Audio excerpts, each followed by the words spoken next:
ಮಿತ್ರ ನಮಸ್ಕಾರ. ರಘುಟೆಕ್ ಚಾನಲ್ಗೆ ತಮಗೆ ಪ್ರೀತಿಯ ಸ್ವಾಗತ.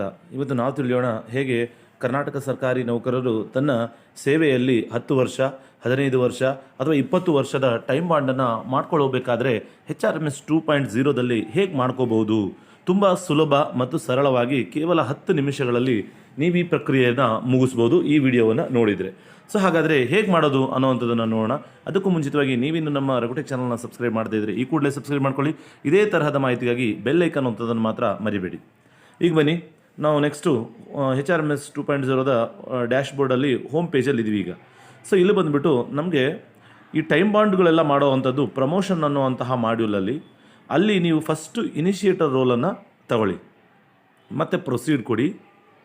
ಪ್ರೊಸೀಡ್ ಕೊಟ್ಟಾಗ ಇಲ್ಲಿ ಮೆನು ಐಕಾನ್ ಬರುತ್ತೆ. ಮೆನು ಐಕಾನಲ್ಲಿ ಮತ್ತೆ ಪ್ರಮೋಷನ್ ಮ್ಯಾನೇಜ್ಮೆಂಟ್ ಅಂತ ಬರುತ್ತೆ. ಈ ಪ್ರಮೋಷನ್ ಮ್ಯಾನೇಜ್ಮೆಂಟಲ್ಲಿ ಸುಮಾರಷ್ಟು ಆಪ್ಷನ್ಸ್ಗಳು ಸಿಗೋವಂಥದ್ದು ಇದರಲ್ಲೇ. ಅದರಲ್ಲಿ ನಾವು ಟೈಮ್ ಬಾಂಡ್ ಅನ್ನೋ ಅಂಥದ್ದನ್ನು ತಗೊಳ್ಳೋಣ. ಟೈಮ್ ಬಾಂಡಲ್ಲಿ ಟೈಮ್ ಬಾಂಡ್ ಏನು ಆರ್ಡರ್ ಅಂತ ಇದೆ ನೋಡಿ, ಅದನ್ನು ತಗೊಳ್ಳಿ. ಅಲ್ಲಿ ನಿಮ್ಮ ಆಫೀಸಿನಲ್ಲಿರ್ತಕ್ಕಂಥ ಎಲ್ಲ ಎಂಪ್ಲಾಯರ್ ಅವರ ಮಾಹಿತಿಗಳು ಅಲ್ಲಿ ಕಾಣಿಸ್ಕೊಳ್ಳುತ್ತೆ. ಯಾರಿಗೆ ನೀವು ಮಾಡಬೇಕಂತ ಅಂದ್ಕೊಂಡಿದ್ದೀರೋ ಈ ಟೈಮ್ ಬಾಂಡನ್ನು, ಅದು ಅವರ ಹೆಸರಿನ ಮುಂದೆ ಇರುವಂತಹ ಚೆಕ್ ಬಾಕ್ಸ್ ಮೇಲೆ ಕ್ಲಿಕ್ ಮಾಡಿ.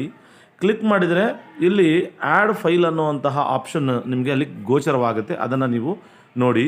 ಸೊ ಆ್ಯಡ್ ಫೈಲನ್ನು ಮಾಡಿದರೆ ನೀವು ಈ file and reference document details ಅನ್ನುವಂಥದ್ದು ಪೇಜಿಗೆ ಬರ್ತೀರಾ. ಈ ಪೇಜಿಗೆ ಬಂದಾಗ ನೀವು ಫೈಲನ್ನು ಕ್ರಿಯೇಟ್ ಮಾಡ್ಕೋಬೇಕಾಗತ್ತೆ. ಇದು ಒಂದು ವಿಷಯಕ್ಕೆ ಒಂದೇ ಸಲ ನೀವು ಫೈಲನ್ನು ಕ್ರಿಯೇಟ್ ಮಾಡಬೇಕು. ಈಗ ನಾವು ಏನು ಮಾಡ್ತಾಯಿದ್ವಿ ಅಂತ ಹೇಳಿದ್ರೆ ಟೈಮ್ ಬಾಂಡ್ ವಿಷಯಕ್ಕೆ ಮಾಡ್ತಾಯಿದ್ದೀವಿ. ಟೈಮ್ ಬಾಂಡ್ ವಿಷಯಕ್ಕೆ ಮಾಡೋದಾದರೆ ಒಂದು ಸಲ ಅಷ್ಟೇ ಫೈಲನ್ನು ಮಾಡ್ಕೋಬೇಕು. ಇನ್ನೊಂದು ಸಲ ಹೋದಾಗ ನಮಗೆ ಚೂಸ್ ಎಕ್ಸಿಸ್ಟಿಂಗ್ ಫೈಲ್ ಅಂತ ಇರುತ್ತೆ ನೋಡಿ, ಅಲ್ಲಿ ಸಿಗುತ್ತೆ ನಮಗೆ ಆ ಒಂದು ಮಾಹಿತಿ. ಹಾಗಾಗಿ ನಾವೀಗ ಮೊದಲನೇ ಬಾರಿಗೆ ನಾವು ಟೈಮ್ ಬಾಂಡ್ ಇದರಲ್ಲಿ 2.0ದಲ್ಲಿ ಮಾಡ್ತಾ ಇರೋದ್ರಿಂದ ನಾವು ಇದೇ ಫೈಲ್ ಕ್ರಿಯೇಟ್ ಮಾಡ್ಕೊಳ್ತಾ ಇದ್ದೀವಿ. ನೀವು FA ಮಾಡಿ, ಎಲ್ಲಿ ಎನ್ಕ್ಯಾಶ್ಮೆಂಟ್ ಮಾಡಿ, ಟ್ರಾನ್ಸ್ಫರ್ ಮಾಡಿ ಒಂದು ಸಲ ಕ್ರಿಯೇಟ್ ಮಾಡಿ, ಅದರಲ್ಲಿ ಮತ್ತೆ ನೀವು ಎಕ್ಸಿಸ್ಟಿಂಗಲ್ಲಿ ಹೋಗಬೇಕು. ನಾವು ಮೊದಲನೇ ಬಾರಿನೇ ಮಾಡ್ತಾ ಇರೋದ್ರಿಂದ ನಾವೀಗ ಕ್ರಿಯೇಟ್ ಫೈಲನ್ನು ಮಾಡ್ತಾಯಿದ್ದೀವಿ. ಸೊ ನಾನೀಗ ಏನು ಮಾಡ್ತಾಯಿದ್ದೀನಿ, ಟೈಮ್ ಬಾಂಡ್ 20 years 01 2026-27 ಅಂತ ಮಾಡ್ಕೊಳ್ತಾ ಇದ್ದೀನಿ. ಸೊ ಇಲ್ಲಿ ಡೇಟ್ ಬಂದುಬಿಟ್ಟು ನೀವು ಯಾವತ್ತು ಮಾಡ್ತಿರೋ ಆ ಫೈಲ್ ಕ್ರಿಯೇಟೆಡ್ ಡೇಟ್ ಕಾಣಿಸ್ಕೊಳ್ಳುತ್ತೆ. ಅದನ್ನು ನೀವೇನು ಮಾಡೋದಕ್ಕೆ ಬರಲ್ಲ. ಸಬ್ಜೆಕ್ಟ್ ಬಂದುಬಿಟ್ಟು ಇದು ಟೈಮ್ ಬಾಂಡ್ ಅನ್ನೋವಂಥದ್ದನ್ನು ನಾನು ಸಬ್ಜೆಕ್ಟ್ ಕೊಡ್ತಾಯಿದ್ದೀನಿ. ಇಲ್ಲಿ ಕಂಪ್ಯೂಟರ್ ನಂಬರ್ ಬಂದುಬಿಟ್ಟು 1 ಅಂತ ಕೊಡ್ತೀನಿ. 1 2 3 ಎಷ್ಟಾದರೂ ಕೊಡ್ಕೋಬೋದು ನೀವು. ಸೊ ಅದು ನಿಮ್ಮ ಗಮನಕ್ಕೆ ಬಿಟ್ಟಿರ್ತಕ್ಕಂಥದ್ದು. ಇದಿಷ್ಟು ಕೊಟ್ಟಾದಮೇಲೆ ಇಲ್ಲಿ ಬ್ಲೂ ಕಲರ್ ಬಟನ್ನಲ್ಲಿ ನಿಮಗೆ ಸೇವ್ ಕಾಣ್ತಾ ಇದೆ. ನೀವು ಅದನ್ನು ಗಮನಿಸ್ತಾ ಇದ್ದೀರಾ ಅಂತ ನಾನು ಅಂದ್ಕೊಳ್ತಾ ಇದ್ದೀನಿ. ಸೊ ಇಲ್ಲಿ ಸೇವ್ ಬಟನನ್ನು ಫಸ್ಟು ಒಂದು ಸ್ಟೆಪ್ ಇದೆಯಲ್ಲ, ಈ ಒಂದು ಸ್ಟೆಪ್ಪನ್ನು ಮೊದಲು ಸೇವ್ ಮಾಡ್ಕೋಬೇಕಾಗುತ್ತೆ. ಸೊ ಈಗ ಸೇವ್ ಮಾಡ್ಕೊಳ್ಳೋಣ. Okay, save. ಓಕೆ ನೋಡಿ, ಫೈಲ್ ಕ್ರಿಯೇಟೆಡ್ ಸಕ್ಸಸ್ಫುಲಿ ಆಯಿತು. ಈಗ ಇದು ಬಂದುಬಿಟ್ಟು ಮ್ಯಾಂಡೇಟರಿ ಆಗಿರುತ್ತೆ. ಇದು ರೆಫರೆನ್ಸ್ ಡಾಕ್ಯುಮೆಂಟ್ ಡೀಟೇಲ್ಸ್ ಅಂತ ಇದೆಯಲ್ಲ, ಇದು ನಿಮಗೆ ಆರ್ಡರ್ ಬಂದಿದೆಯಲ್ಲ, ನಿಮಗೆ ಟೈಮ್ ಬಾಂಡ್ ಮಾಡ್ಕೋಬೇಕು ಅಂತ ಆರ್ಡರ್ ಬಂದಿದೆಯಲ್ಲ, ಆ ಆರ್ಡರ್ ಅಂದರೆ ಸರ್ಕ್ಯುಲರ್ ಬಂದಿದೆಯಲ್ಲ ಅದನ್ನು ಹಾಕ್ಕೊಳ್ತಾ ಇದ್ದೀನಿ. ಆಮೇಲೆ ನಂಬರ್ ಬಂದುಬಿಟ್ಟು 1 ಅಂತ ಕೊಡ್ತಾ ಇದ್ದೀನಿ. ಇಲ್ಲಿ ಆ ಆರ್ಡರ್ ಯಾವಾಗ ಕ್ರಿಯೇಟ್ ಅಂದರೆ ಯಾವಾಗ ನಿಮಗೆ DD ಆಗಿರ್ಬೋದು, ನಿಮ್ಮ ಮೇಲಧಿಕಾರಿಗಳು ನೀವು ಟೈಮ್ ಬಾಂಡ್ ಮಾಡ್ಕೊಳ್ಳೋದಕ್ಕೆ ಅನುಮತಿ ನೀಡಿದ ದಿನಾಂಕವನ್ನು ಇಲ್ಲಿ ನೀವು ತಗೋಬೇಕಾಗತ್ತೆ.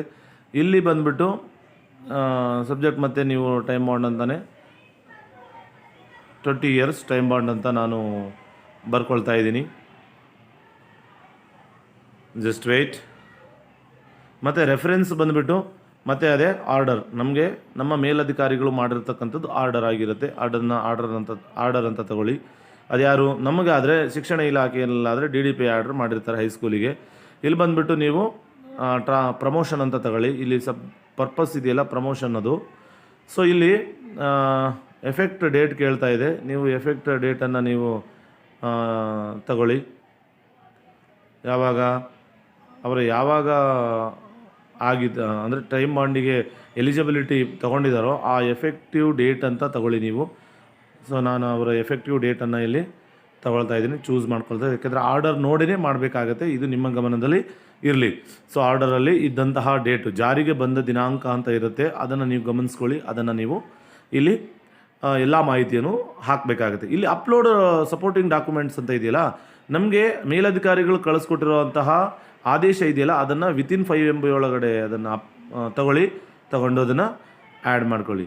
ಆ್ಯಡ್ ಮಾಡ್ಕೊಂಡಾದಮೇಲೆ ಇಲ್ಲಿ ಸೇವ್ ಆ್ಯಂಡ್ ನೆಕ್ಸ್ಟ್ ಅಂತ ನೀವು ಕೊಡಬೇಕಾಗತ್ತೆ. ಇದು ಕೆಲವು ಸಲ ಆ್ಯಡ್ ಆಗುತ್ತೆ, ಕೆಲವು ಸಲ ಆ್ಯಡ್ ಆಗದೇ ಇರ್ಬೋದು. ಸೊ ಕೆಳಗಡೆ ಇರ್ತಕ್ಕಂಥದ್ದು ರೆಫರೆನ್ಸ್ ಡಾಕ್ಯುಮೆಂಟ್ಸ್ ಆಲ್ರೆಡಿ ಎಕ್ಸಿಸ್ಟ್ ಅಂತ ಬರ್ತಾಯಿದೆ. ಸೊ ನಾವು ಸೇವ್ ಆ್ಯಂಡ್ ನೆಕ್ಸ್ಟ್ ಕೊಡೋಣ. ಸೊ ಮತ್ತು ನಮಗೆ ಸೇವ್ ಆ್ಯಂಡ್ ನೆಕ್ಸ್ಟ್ ಕೊಟ್ಟರೆ ಮುಂದಿನ ಪ್ರೋಸೆಸ್ಸಿಗೆ ಇದು ಬಂದಿದೆ ಈಗ. ಸೊ ನೋಡಿ, ನಾವು ಫೈಲ್ ಕ್ರಿಯೇಟ್ ಮಾಡಿದ್ದು, ನಾವು ಏನು ಮಾಡಿದ್ವು ಅದೆಲ್ಲವೂ ಕೂಡ ಬಂದಿದೆ. ಮತ್ತೆ ಅದನ್ನು ಕಂಟಿನ್ಯೂ ಕೊಡಿ. ಕಂಟಿನ್ಯೂ ಕೊಟ್ಟಾದ ಮೇಲೆ ನೆಕ್ಸ್ಟ್ ಪೇಜಿಗೆ ಹೋಗ್ತೀವಿ. Just weight. ಓಕೆ, ಈಗ ವ್ಯೂ ಎಂಪ್ಲಾಯಿ ಡೀಟೇಲ್ಸ್ ಅಂತ ಇದೆ. ನೀವು ಎಂಪ್ಲಾಯಿ ಡೀಟೇಲ್ಸ್ ಇದೆಯಲ್ಲ, ಇದನ್ನು ನೀವು ವೆರಿ ವೆರಿ ಕೇರ್ಫುಲ್ಲಾಗಿ ಇದನ್ನು ಮಾಡಬೇಕಾಗುತ್ತೆ. ಟೈಮ್ ಬಾಂಡ್ ಪ್ರಮೋಷನ್ ಡೀಟೇಲ್ ಅಂತ ಇದೆಯಲ್ಲ, ಇಲ್ಲಿ ಗ್ರೂಪ್ ಬಂದುಬಿಟ್ಟು ಸಿ ಆಗಿರುತ್ತೆ. ಕೇಡರ್ ಬಂದುಬಿಟ್ಟು ಅವರ ಯಾವ ಕೇಡರ್ ಇರ್ತಾರೋ, ನಮ್ಮದಾದರೆ ಅಸಿಸ್ಟೆಂಟ್ ಟೀಚರ್ ಅಂತ ಮಾಡಿದ್ದೀನಿ, ಅದನ್ನು ನೋಡ್ಕೋಬೋದು. ಟೈಮ್ ಬಾಂಡ್ ಪೇ ಸ್ಕೇಲ್ ಅಂತ ಇದೆಯಲ್ಲ, ಅದನ್ನು ಆರ್ಡರಲ್ಲಿರುತ್ತೆ, ನೋಡ್ಕೊಂಡು ಮಾಡಬೇಕಾಗತ್ತೆ. ಪೇ ಸ್ಕೇಲಲ್ಲಿ 2 ಪೇ ಸ್ಕೇಲ್ಗಳು ಕಾಣಿಸ್ಕೊಳ್ಳುತ್ತೆ. ನಿಮ್ಮ ನಂತರದ ಪೇ ಸ್ಕೇಲ್ಗಳು 2. ಅದರಲ್ಲಿ ನಿಮಗೆ ಸರಿಯಾದದ್ದು ಯಾವುದು, ಪ್ರೆಸೆಂಟ್ ನಿಮ್ದು ಯಾವುದಿದೆಯೋ ಅದೊಂದು, ನಿಮ್ಮ ನಂತರದ ಇನ್ನೊಂದು ಪೇ ಸ್ಕೇಲಲ್ಲಿ ಕಾಣಿಸ್ಕೊಳ್ಳುತ್ತೆ. ಇಲ್ಲಿ ನೋಡಿ, ಬೇಸಿಕ್ ಪೇ ಬಂದುಬಿಟ್ಟು 92,500 ಇದೆ. ಇಲ್ಲಿ ನೋಡಿ 94,000 ಚಿಲ್ಲರೆ ಬಂದಿದೆ ಇಲ್ಲಿ. ಅಲ್ಲಿಗೆ ಒಂದು ಇನ್ಕ್ರಿಮೆಂಟ್ ಜಾಸ್ತಿ ಆಗಿದೆ. ಇಲ್ಲಿ ಎಫೆಕ್ಟ್ ಡೇಟನ್ನು ಕೊಡಬೇಕಾಗುತ್ತೆ. ನಮ್ಮ ಈ ಎಂಪ್ಲಾಯರ್ ಅವರ ಎಫೆಕ್ಟ್ ಡೇಟನ್ನು ನಾನು ನೋಡಿಬಿಟ್ಟು ಇಲ್ಲಿ ಕೊಡ್ತಾಯಿದ್ದೀನಿ. ಆ ಎಫೆಕ್ಟ್ ಡೇಟ್ ಏನಪ್ಪ ಅಂತ ಹೇಳಿದ್ರೆ ನಾನಿಲ್ಲಿ ಕೊಡ್ತೀನಿ, ನೀವು ನೋಡ್ಕೊಳ್ಳಿ. ಎಫೆಕ್ಟ್ ಡೇಟು ಕೂಡ ಅವರ ಆರ್ಡರ್ನಲ್ಲಿರುತ್ತೆ, ನೋಡ್ಕೊಂಡು ಕೊಡಿ. ಈಗ 25/1/2025 ಅಂತ ಕೊಡ್ತಾಯಿದ್ದೀನಿ. ಸೊ ಇದನ್ನು ಸರಿಯಾಗಿ ಪೇ ಸ್ಕೇಲು, ಬೇಸಿಕ್ಕು, ಹಳೆ ಬೇಸಿಕ್ಕು, ಎಫೆಕ್ಟಿವ್ ಡೇಟ್ ಇದೇ ಇದರಲ್ಲಿ ನೀವು ಮಾಡೋವಂಥ ಇಡೀ ವಿಡಿಯೋ 10 ನಿಮಿಷದಲ್ಲಿ ಇದೇ ಮೇಯ್ನ್ ಆಗಿರುತ್ತೆ. ಅದನ್ನು ಸರಿಯಾಗಿ ನೋಡ್ಕೊಳ್ಳಿ. ಸುಮಾರು ಜನ ಏನು ಹೇಳ್ತಾ ಇದ್ದೀರಾ ಅಂತ ಹೇಳಿದ್ರೆ ಪೇ ಸ್ಕೇಲ್ ತೋರಿಸ್ತಾ ಇಲ್ಲ, ಮತ್ತು ಬೇಸಿಕ್ ಹೆಚ್ಚಾಗೋದು ತೋರಿಸ್ತಾ ಇಲ್ಲ, ಹಳೇದೇ ತೋರಿಸ್ತಾ ಇದೆ ಅಂತ ಇದ್ದೀರಾ. ನೋಡಿ, ನಾನು ಲೈವ್ ಆಗಿ ತೋರಿಸ್ತಾ ಇದ್ದೀನಿ. ಆ ರೀತಿ ಯಾವುದೇ ರೀತಿ ಆಗೋದಿಲ್ಲ. ಅದಾದಮೇಲೆ ನೀವು ಸೇವ್ ಆ್ಯಂಡ್ ನೆಕ್ಸ್ಟ್ ಕೊಡಿ.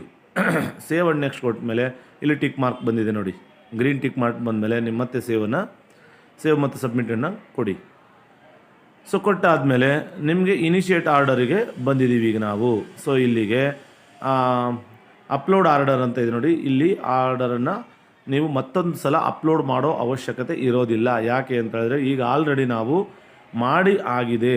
ನೀವು ಮತ್ತೆ ಮಾಡಬೇಕು ಅಂತ ಹೇಳಿದ್ರೆ ಮತ್ತೆ ಮಾಡ್ಬೋದು, ಏನು ಸಮಸ್ಯೆ ಇಲ್ಲ. ಸೊ ಮಾಡ್ದೇನೂ ಕೂಡ ಇಲ್ಲಿ ಇನ್ನೊಮ್ಮೆ ಮಾಡದೆ ನಾವು ಮಾಡ್ಕೋಬೋದು. ರಿಮಾರ್ಕ್ಸಲ್ಲಿ ಸ್ಪಷ್ಟವಾಗಿ ಬರೀರಿ 20 years ಟೈಮ್ ಬೌಂಡ್ ಅಂತ ಬರೆದು ಸಬ್ಮಿಟನ್ನು ಮಾಡಿ.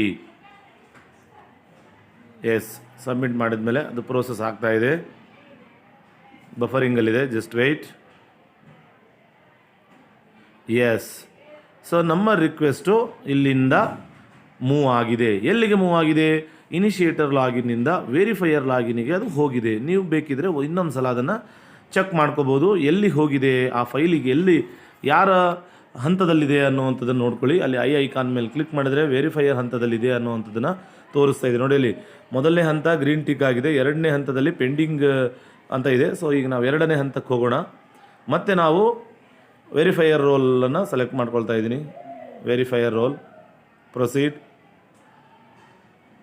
ಕೊಡಿ. ಮತ್ತು ನಾವಿಲ್ಲಿ ಇಂಬಾಕ್ಸಲ್ಲಿ ಬಂದಿದೆ ನೋಡಿ, ಇಲ್ಲಿ ಮತ್ತೆ ಪೆನ್ಸಿಲ್ ಐಕಾನ್ ಮೇಲೆ ಕ್ಲಿಕ್ ಮಾಡಿ ಇಲ್ಲಿ ಅಕ್ಸೆಪ್ಟ್ ಅಂತ ಕೊಡಿ. ಇಲ್ಲಿ ಮತ್ತೆ 20 years ಟೈಮ್ ಬೌಂಡ್ ಅನ್ನುವಂಥದ್ದನ್ನು ನೀವು ಇಲ್ಲಿ ಬರೆದು ಸಬ್ಮಿಟ್ ಕೊಡಿ. 20 years ಟೈಮ್ ಬೌಂಡ್ ಅಂತ ಬರೆದು ಕೊಡಿ, ಸಬ್ಮಿಟ್ ಕೊಡಿ. ನೀವು 20 years ಟೈಮ್ ಮಾಡಿ ಏನಾದರೂ ಅಲ್ಲಿ ರಿಮಾರ್ಕ್ಸಲ್ಲಿ ನೀವು ಏನು ಬರೆದ್ರೂ ನಡೆಯುತ್ತೆ, ಆದರೆ ನಾವು ಸ್ಪಷ್ಟವಾಗಿ ನಮೂದಿಸಬೇಕಾಗತ್ತೆ. ನೆಕ್ಸ್ಟ್ ಮತ್ತೆ ಹೋಗೋಣ ಅಪ್ರೂವರ್ ಲಾಗಿನಿಗೆ. ಸೊ ಇಲ್ಲಿಂದ ಮತ್ತೆ ನಾವು ಅಪ್ರೂವರ್ ಲಾಗಿನಿಗೆ ಹೋಗ್ತಾ ಇದ್ದೀವಿ. ಮತ್ತೆ ಪ್ರಮೋಷನಿಗೆ ಹೋಗಿ, ಪ್ರಮೋಷನ್ ಅಪ್ರೂವರ್ ತಗೊಳ್ಳಿ. ಪ್ರಮೋಷನ್ ಅಪ್ರೂವರ್ ಅಂತ ಬರುತ್ತೆ, ಅದನ್ನು ತಗೊಂಡಾದ್ಮೇಲೆ ಜಸ್ಟ್ ವೆಯ್ಟ್. ಇಲ್ಲೇ ಬಂದುಬಿಡುತ್ತೆ ನೋಡಿ ಫೈಲನ್ನು, ಇಲ್ಲೇ ಫೈಲ್ ಬಂದಿದೆ. ಈಗ ನಾವು 2 ಹಂತವನ್ನು ದಾಟಿ ಈಗ ಅಪ್ರೂವಲ್ ಹಂತದಲ್ಲಿದ್ದೀವಿ. ಅಕ್ಸೆಪ್ಟ್ ಕೊಟ್ಟು ಇಲ್ಲೂ ಕೂಡ ಏನನ್ನು ಬೇಕಾದರೂ ಇಲ್ಲಿ ಬರಿಬೋದಾಗತ್ತೆ. ಸೊ ಇಲ್ಲೂ ಕೂಡ ನಾನು 20 years ಟೈಮ್ ಬೌಂಡ್ ಅಂತ ಬರಿತೀನಿ. ಓಕೆ, 20 ಅನ್ನೋದು ಟೈಪ್ ಆಗಿಲ್ಲ, 20 years, ಸಾರಿ ಲಾಸ್ಟಿಗೆ ಆಯಿತು 20 ಅಂತ 20 years ಟೈಮ್ ಬೌಂಡ್ ಅಂತ ಕೊಟ್ಟು ಇಲ್ಲಿ ನೀವು ಸಬ್ಮಿಟನ್ನು ಮಾಡಬೇಕಾಗುತ್ತೆ. ಎಸ್, ಸಬ್ಮಿಟ್, ಎಸ್ ಕೊಡಿ. ಸೊ ಅಕ್ಸೆಪ್ಟೆಡ್ ಸಕ್ಸಸ್ಫುಲಿ ಆಯಿತು. ಈಗ 3 ರೋಲಲ್ಲಿ ನೀವು ಮಾಡಿ ಆಗಿದೆ. ಸೊ ಇಲ್ಲಿಗೆ ನಿಮ್ಮ ಏನು ಮಾಡಬೇಕಾಗಿತ್ತಲ್ಲ, ಯಾವುದು 20 ಇಯರ್ಸ್ ಟೈಮ್ ಬಾಂಡನ್ನು ಮಾಡಬೇಕಾಗಿರ್ತಕ್ಕಂಥದ್ದೆಲ್ಲವೂ ಕೂಡ ಇಲ್ಲಿಗೆ ಈ ಹಂತದಲ್ಲಿ ಮುಗಿದು ಹೋಗಿದೆ. ಸೊ ನೆಕ್ಸ್ಟ್ ಏನು ಮಾಡೋದು, ನೆಕ್ಸ್ಟು ನಿಮ್ಮ ಬಿಲ್ ಬರೋವರೆಗೂ ಕೂಡ ನೀವು ಕಾಯಬೇಕಾಗತ್ತೆ. ಅಂದರೆ ನೆಕ್ಸ್ಟು ಬಿಲ್ಲಲ್ಲಿ ಅದು ಕಾಣಿಸ್ಕೊಳ್ಳುತ್ತೆ, ನೀವು ಅದನ್ನು ಬೇಕಿದ್ರೆ ನೀವು ಗಮನಿಸ್ಬೋದು. ಸೊ ಇದಾಗಿತ್ತು ಹೇಗೆ ನಾವು 20 ಇಯರ್ಸ್ ಟೈಮ್ ಬಾಂಡನ್ನು ಬಹಳ ಸುಲಭವಾಗಿ ಕೇವಲ 10 ನಿಮಿಷದ ಒಳಗಾಗಿ ಹೇಗೆ ಮಾಡ್ಕೋಬೋದು ಅನ್ನೋವಂಥದ್ದನ್ನು ಇದುವರೆಗೂ ನಾವು ನೋಡ್ಕೊಂಡಿದ್ದೀವಿ. ಸೊ ಇದಾಗಿತ್ತು ಈ ಹೊತ್ತಿನ ಮಾಹಿತಿಯಲ್ಲಿ ನಿಮ್ಗೆ ಏನಾದರೂ ಸಮಸ್ಯೆಗಳಾಗಿದ್ದರೆ ಅಥವಾ ತೊಂದರೆಗಳಾಗ್ತಿದ್ರೆ ದಯವಿಟ್ಟು ನೀವು ಕಮೆಂಟ್ ಬಾಕ್ಸಲ್ಲಿ ಅದನ್ನು ಮೆನ್ಷನ್ ಮಾಡಿ ನಿಮ್ಗೆ ಏನು ಸಮಸ್ಯೆ ಇದೆ ಅಂತ.